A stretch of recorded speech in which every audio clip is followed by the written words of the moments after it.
I'd just finished work in Ras Al Khaimah, the UAE's most northerly emirate. Feeling good and having a tremendous opportunity to drive south down a spectacular, long and beautiful beach was an opportunity I was not going to miss. I had to be in Dubai later that day and was really looking forward to watching England play Germany in the football. Whilst driving south, it felt like I was gliding along the beach, flying. This would be amazing on my YouTube channel. I even toyed with the idea of putting a couple of wheels into the surf to kick up the waves a bit. I decided against this because I'm not that stupid and didn't want to get stuck or worse. I followed existing car tracks all the way down the beach, and then the trail turned inland quite close to the end of the beach where it became an estuary. I thought that was it, just turn left onto the main road south to Dubai and have a fantastic evening watching that game of football. I followed the tracks inland and then completely out of the blue I'm stuck. Even at this point I was fairly philosophical about the situation and thought a few minutes of digging the truck out would make great footage and I'd become very famous on YouTube. Now, to be honest, there's a lot of tyre tracks over there. I think I've got about 20 metres to dig out. I've got a spade in the back. What an idiot. And the good thing is it's only the heat of the day, so I'm red hot already. And I'm probably the best dressed person for digging out. Got my loafers on. These are about $300 a pair. I'm not sure there'll be any souls left on these by the time I finish. I dig hiking trails and mountain bike trails in the UAE, so I was very lucky that I had a few tools thrown in the back of the truck. The day was absolutely red hot and I was still in my work clothes, my smart clothes that is. Digging was hard work, but as it would only be a short effort, I started vigorously. I moved a lot of sand out from in front of all four wheels. It might not look like it in the film, but I really did, let me tell you. I jumped in, ready to drive away, and using the full power of the 5-litre V8, I'd like to tell you it was easily done, but unfortunately I can't. I moved about 2 metres. I spent what seemed like an eternity digging more, but the hard work wouldn't be in vain. I'd soon be free and the YouTube film would look great. The problem wasn't just around the wheels. Part of the problem was that the sump guard was actually below the sand level underneath the vehicle.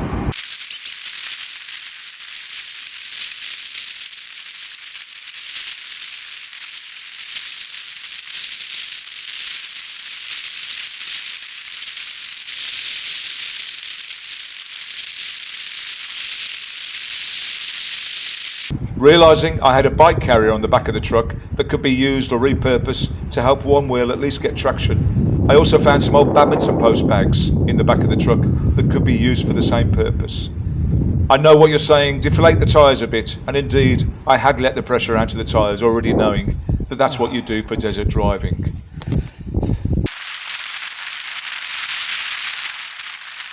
Once again I got in, ready to pull away and end the saga. The car wouldn't even grip the bike carrier and wasn't budging.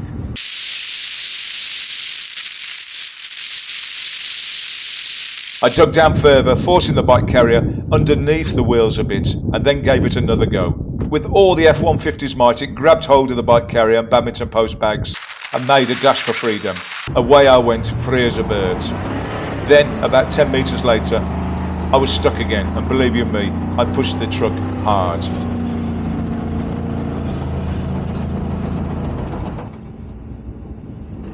I gave freedom another chance, but the truck was just digging itself further down into the sand. I was tantalisingly close to an obvious path out, and now having the technique, I set about another attempt. By this point, as you can imagine, I was completely drenched in sweat, tired, hungry, very thirsty, and extremely angry. But it was almost over, as I knew the technique.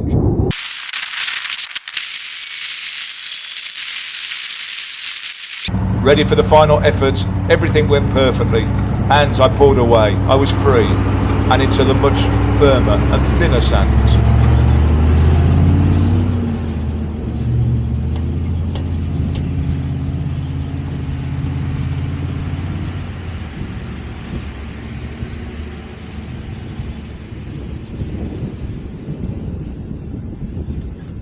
Happy with the result, I stopped to get the camera, the spade, and all the equipment I'd used. I was absolutely covered in sand. It was stuck to me because of all the sweating from my physical endeavours.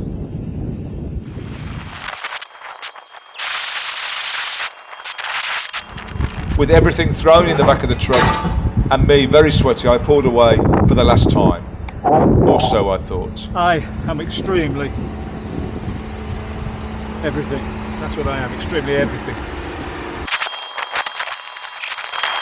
Maybe a metre later, I was stuck again.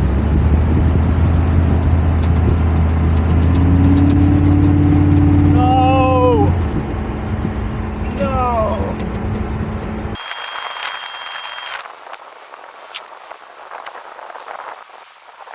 No matter though, I was buoyed with the knowledge that I had the technique. I tried again. This time the truck just pulled the carrier under the wheel, and so I tried again and again. I let even more air out of the tyres.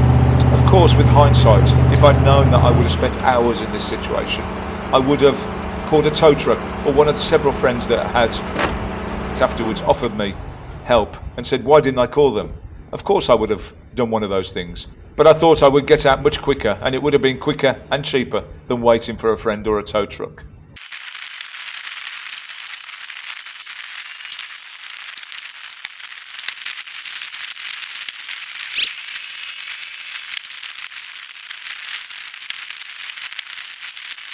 I was becoming more dehydrated and very tired. I thought the best thing to do would be go to the road, which I could hear was about 1 kilometre away, and flag down a car and then get a tow truck. The sun was dropping fast and the situation had no obvious alternative.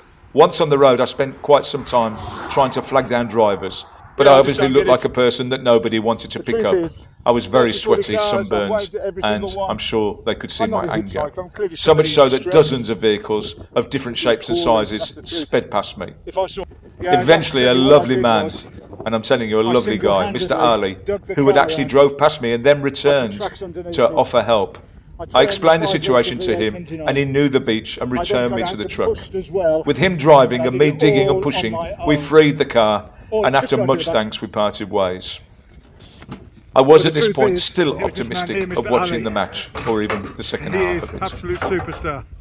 Superstar. I pulled away with the air conditioning on and thinking at least I filmed it all and had great content, and I even started to see the funny side of the events.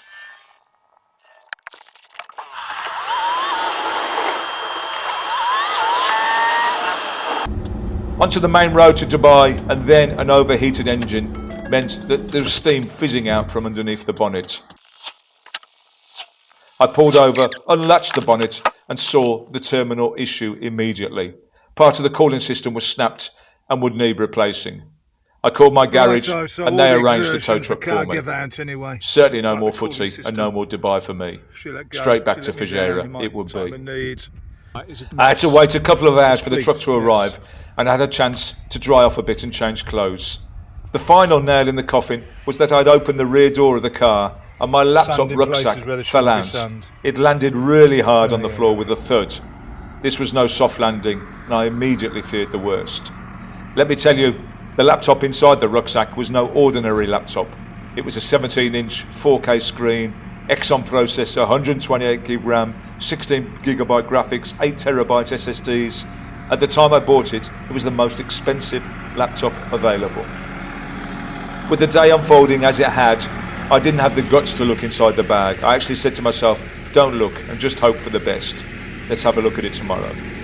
Once the tow truck arrived and I got the vehicle back to Fujairah, it was nearly 10 p.m, so the ordeal had now taken about 7 hours.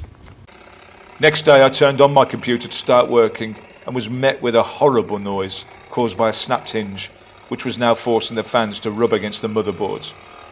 I won't go too much into the cost of that drive along the beach, because my psychologist has told me to store it away in a place and never revisit it. But let me tell you, with the amount of time, the expense of the tow truck, the repair of the car itself, the repair of the laptop, the missed Dubai hotel booking, which was paid for in advance, it was not an insignificant amount. My emotional investment was incalculable. Also, to top it all off, England drew with their old foes 3-3. There are plenty of morals to this story, none of which I'm interested in hearing. I was telling a friend of mine about how it was the worst day of my life a few days later, and I said to him, can you imagine how bad it was for me? The worst day of my life. And then he told me the worst day of his life was when his father was murdered in Africa and he had to leave high school to get a job so that he could look after his sisters. And then that kind of put it all into perspective for me. Hey, listen, thanks for watching. If you could do me a favour, like the film, subscribe to the channel if you haven't already done so, tell your friends all about it, and many thanks for watching. Check out all my other films about exploring here in the Middle East and further afield. Take care, guys.